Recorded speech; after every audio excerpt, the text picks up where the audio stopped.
Hello there, good afternoon, and as usual, glass of champagne to accompany cooking here at in the nerve centre. Good health. So today I'm going to do a cuttlefish risotto.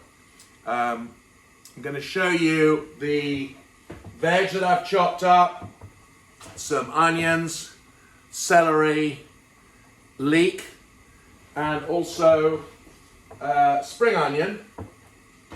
And then in a little while, I'm going to just show you, zoomed in, how I chop up the cuttlefish. Okay, so chopping up the cuttlefish now, this is pretty easy. Lovely fishmonger Moxon's does this for me, but I do recommend like a plastic glove because some people like me don't really like squid or cuttlefish. So here I would just go nice sharp knife, centimetre width here, and then the same again. You want to know it's in the risotto, but you also want it to be, you want it to go as far as it can. So I'm going to chop those up and then we'll do the preparation. So, done the chopping up.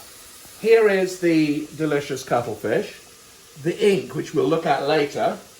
In here, I've put spring onions, celery, leek, and ordinary onion. Normally I would say, you can see it's not that much, but just enough to give it a bit of a zing in the middle. At this point, let's chuck some salt in, and also some pepper. I think you need the Peugeot pepper grind, because frankly, most of the other ones are no good. Now, this is the moment, 400 grams of arborio rice. This needs to go in. So in here, because the veg is nice and soft, I'm going to be stirring this in, working in the, nice smell from the stock. Let's talk about the stock for a minute. Here we have langoustine stock. Kind friend gave me 2 langoustine this morning. So good. I love that sort of soft, liquidy, full shellfish taste. But of course, keep the shells, they're key. I put them in here. I sauteed them and flambéed them with brandy. And then I added a bit of water to get some bulk going. You can add veg as well. And then here is a John Dory stock, which I'll skim. That's been, I want to turn that way down so I don't have it all evaporating. That's going to go into this risotto a bit later on. Now, this is starting to crackle and be quite interesting. So at this point, we have a very significant moment where we pour in vermouth. Note, vermouth, not white wine. Some people say white wine. I love vermouth for this. So now, this goes in. Oh, listen to that crackling sound. That's about a cup of vermouth. Bit less than that. So now I'm going to work this in to this. This is so good. And then now, what I'm going to be doing, now that that's burnt away the alcohol fumes, the key thing with risotto, you've got to keep stirring. So now I'm going to pour in this magic sauce. Now, oh, look at this. I might top that up with a bit of water. So that's the first bit of stock. So what I'm going to be doing now for the next 25 minutes is working in the stock. And then when it's time to put the protein in, we will come back. Hi, so you can see now that the risotto is quite a nice consistency.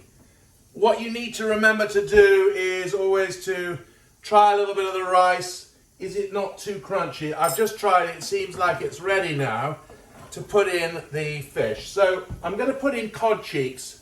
Now the reason I'm using cod cheeks is, again, they're quite cheap. And the thing is, there's never enough cuttlefish, which is annoying. Also, it's solid, so it's not going to disintegrate. All right, I'm already seeing I need more. Another little tip, try not to use pans that have metal hot handles. They're very irritating. So anyway, I'm going to put this, I got that in, and now I'm going to add in the cuttlefish. So that all goes in. You see these nice tentacles. Love tentacles. They have a really good consistency. And then I'm going to talk about this ink. So that will be just now. Okay, so here we have the ink.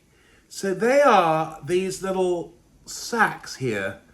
And what you need to do is to like prick them. Apparently the fishmonger was telling me, there it is, it's coming out now, you see? And I'm going to work that in to the risotto, but it just needs like a little prick. All of this other stuff is superfluous. So I'm just putting yeah, that's coming out as well. And then you can see it's like a sort of silvery black sack, basically, of the ink. And I'm just putting a knife in there, and now more's going to come out. Okay, so this is a little bit hit and miss, but basically I've punctured the ink sac, and now I think another time I might have 2 gloves on. I'm just getting it out, and it's going into the risotto, which is going to give it all together a wonderful color. I mean, it's so black, you don't really want to get that on your clothes too much. I think it's more intense than than squidding, to be honest. So I might come back to this chap. Then let's try this guy as well. Yeah, this is a bit more solid. But anyway, some good black is coming out, and I will show you in a minute the finished version. So, moment of truth time. Now, my mother always taught me that food needs to be hot. So I don't believe in this business of serving up, putting the stuff on the plate. I like to get the plate out of the oven and then whatever it is in straight away. So, it's so important to be really nice and liquid. So this is going in. Ah, yes, all that juice. Remember, we've got langoustine stock and John Dory stock. So there we are. Cuttlefish risotto with langoustine stock and John Dory.